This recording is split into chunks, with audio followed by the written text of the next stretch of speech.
ចាសួស្តីពុកម៉ែបងប្អូនទាំងអស់គ្នាថ្ងៃនេះដែរខ្ញុំសូមធ្វើការបង្ហាញពីប្រភេទរទេះសម្រាប់លក់បង្អែមមួយចាដែលភ្ញៀវរបស់យើងគាត់បានកំងណាអានេះគឺរូបភាពរបស់យើងផ្នែកខាងក្រោមចាគឺភ្លឺច្បាស់ដុតបែបហ្នឹងតែម្ដងចាបើចង់បានពណ៌អីគឺចេញមកពណ៌ហ្នឹងតែម្ដងចា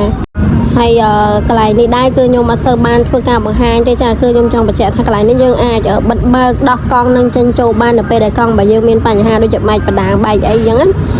គឺយើងអាចដោះដូរបានធម្មតាចាអានេះទូកញ្ចក់របស់យើងគឺ2ថ្នាក់3ប្រឡោះបែបហ្នឹងចាដោយសារតែភ្ញៀវគាត់ប្រើយកទៅលក់បង្អែមអញ្ចឹងគឺយើងដាក់មេដាក់អីឲ្យគាត់មកមុំមកស្អាតបែបហ្នឹងតែម្ដងចាខាងលើហ្នឹងគឺយើងមានបិទរូបភាពជូនគាត់3ស្លឹកដូចយើងរដងអញ្ចឹងចា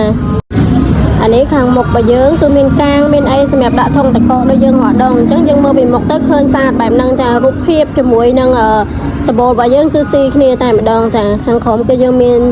ទ្វាមានអីបិទបើកដាក់អីវ៉ាន់ចាក់សោបានខាងក្រោមហ្នឹងណា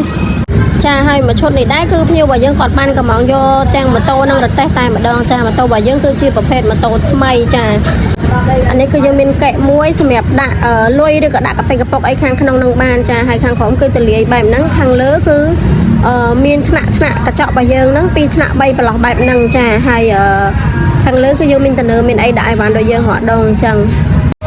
អានេះផ្នែកខាងក្រោយរបស់យើងគឺមានកាងមានអីដាក់ធុងតកដូចយើងរដងអញ្ចឹងណាចាហើយសម្រាប់ប្រទេសលោកបង្អែមមួយឈុតនេះផងដែរក៏អរគុណទៅដល់មួយរបស់យើងនៅខាងប្រវត្តិចាដែលគាត់បានកំងមួយឈុតទាំងម៉ូតូនិងរទេះនឹងតែម្ដងណាពិតជាអរគុណគាត់ខ្លាំងមែនតើចាចំពោះការជឿជាក់និងគាំទ្រមកលើเพจមេហៀងសិប្បកម្មធ្វើរទេះគ្រប់ប្រភេទយើងខ្ញុំណាតោះឥឡូវយើងមកមើលការចាប់ម៉ូតូរបស់យើងអានេះផ្នែកខាងក្រោយហើយអានេះ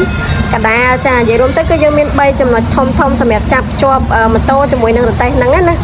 ហើយក៏ចង់បញ្ជាក់នៅក្នុងវីដេអូនឹងថាសម្រាប់រទេះដែលចាប់ជាប់ជាមួយនឹងម៉ូតូគឺយើងអាចដោះចេញចូលខ្លួនឯងបានចាដែលប្រើអក្សរលេខ14 17មិនចាំបាច់ថាតតែយើងត្រូវការដោះចេញទៅរកជាងចាប់ចូលខ្លួនឯងទៅរកជាងអីចឹងណាអត់ទេអញ្ចឹងសម្រាប់ពុកម៉ែបងប្អូនដែលគាត់មានតម្រូវការមិនថាលក្ខណៈប្រភេទអតេកំងបែបហ្នឹងឬក៏អតេកំងអីផ្សេងហ្នឹងគឺអាចធ្វើការកំងបានចាតាមរយៈเพจនេះផ្ទាល់ឬក៏តាមរយៈលេខទូរស័ព្ទដៃរបស់ខ្ញុំ3ខ្សែនៅក្នុងវីដេអូនឹងបានចាហើយក៏អរគុណច្រើនសម្រាប់ការជឿជាក់និងគាំទ្រមកលើเพจមេហៀងសិប្បកម្មធ្វើរទេះគ្រប់ប្រភេទយើងខ្ញុំផងដែរចាហើយក៏អរគុណច្រើនសម្រាប់ការទស្សនាវីដេអូមួយនេះយើងនឹងជួបគ្នានៅវីដេអូក្រោយៗទៀតចាបាយបាយ